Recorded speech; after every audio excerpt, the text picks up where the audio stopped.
So as we continue our series on the Marvel Universe versus the Punisher, we pick up now with the conclusion of the event and the reveal that the Kingpin has taken over New York City proper, along with his tribe of cannibalistic heroes and villains. So with the last issue seeing the Punisher being hit from behind by Wilson Fisk, after coming to the realization that Fisk had been manipulating the actions of the cannibals from the time the outbreak first started up until the current day in order to solidify his control over New York, the problem faced by Castle is that in his mind, his current predicament isn't really the fault of Spider-Man so much as it was his willingness to go out on a limb and offer assistance to Peter. However, these feelings are mingled with the lessons he learned in the last issue regarding the importance of fighting for something greater than himself, and that even if he doesn't see himself as the leader of the uninfected humans, the fact that he's been killing cannibals and ensuring the safety of the uninfected humans in the process has solidified the fact that he is their leader. And so after throwing several flashbangs into the area allowing him to attempt to escape with Mary Jane while leaving Kingpin and his tribe blind, in the process, he's attacked by Sauron.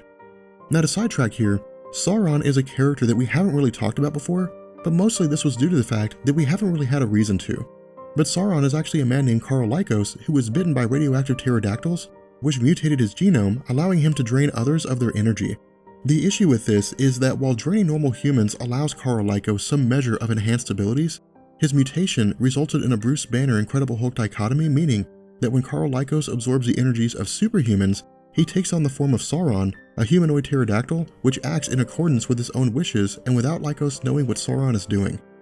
Having said that, where Punisher attempts to hold his own, after a short battle, Castle is knocked unconscious after being flung against the wall, after which he waked up as a prisoner of the Kingpin. Now where Kingpin and his group torture Punisher for information on where Spider-Man is located, during a moment of reflection while refusing to provide an answer, Mayberry provides us with an amazing flashback where Punisher gives us as the reader his perspective on how he used to view the world versus how he views it now. What Castle tells us is that despite operating to gain revenge for the deaths of his family, instead of feeling some measure of success with each person that he murdered, instead, he didn't actually feel anything.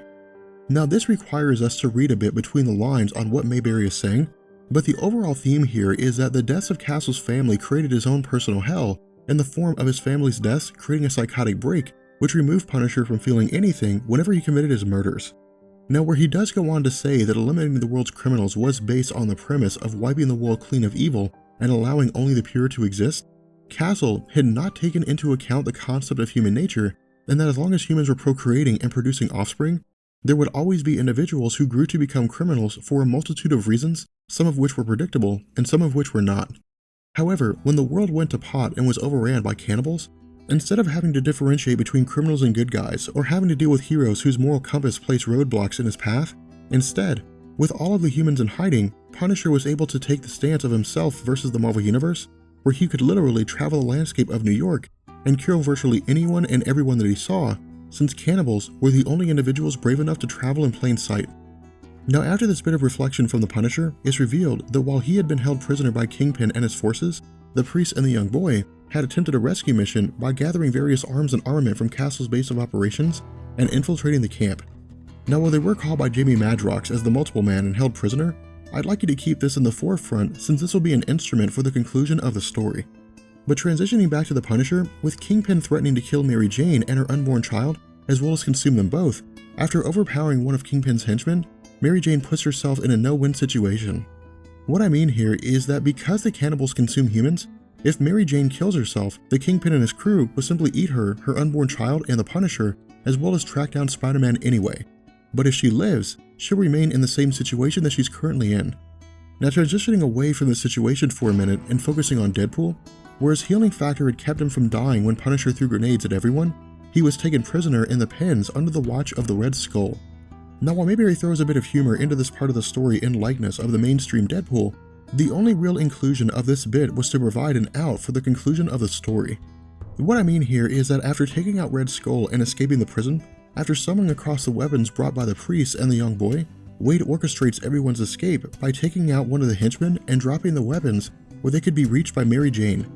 Using the momentary distraction to free Frank Castle and allow him to do the Lord's work, after throwing grenades into the crowd, he unloads with an absolute hail of bullets, killing all of Kingpin's henchmen, ranging from Domino to Sauron to Multiple Man, and everyone in between. Following this, where Kingpin initially argues that Castle wants to see him beg or else plead for his life, instead of giving Kingpin the opportunity to finish, Castle simply shoots him in the face and walks away. And so transitioning to the reunion of Peter Parker and Mary Jane Watson, where the last 3 issues had focused on Castle coming to grips with his role in the post-apocalyptic landscape and the fact that the situation presented itself in a way where a peace could be achieved between the forces of Parker and Castle, instead of upholding his end of the bargain and maintaining a peaceful coexistence between the cannibals and the humans, instead, Punisher kills Spider-Man, arguing that he doesn't make deals with monsters. Now, something that I actually want to do here is I want to focus on this for a second. While Mayberry doesn't tell us why Castle did this, if I can offer my own opinion on the subject, I would argue that the reason for this was that Punisher himself doesn't believe he deserves to be happy. The reason why I make this case is that the Punisher's life is defined by his desire for revenge and killing virtually all criminals he came across. However, the prospect of walking away from this lifestyle would fly in the face of his very existence, meaning that without an enemy or a war to fight, his life would be virtually pointless and that he wouldn't have a reason to exist. Now, while I wouldn't swear to this line of logic as gospel truth, because he considers himself to be the same monster as those that he's been fighting, but operating under a different cause, as the story comes to a close and the remaining humans leave New York, Punisher continues his task of killing whatever cannibals remain in New York, after which we're left to guess where he'll go. With that being said, we're going to bring this video to an end. I hope you guys enjoyed it, and let me know what you guys think about this story, Punisher versus the Marvel Universe. I personally really enjoyed it. I thought it was one of the best Punisher stories that I've read in a long time. But with that being said, I will catch you guys later. Peace.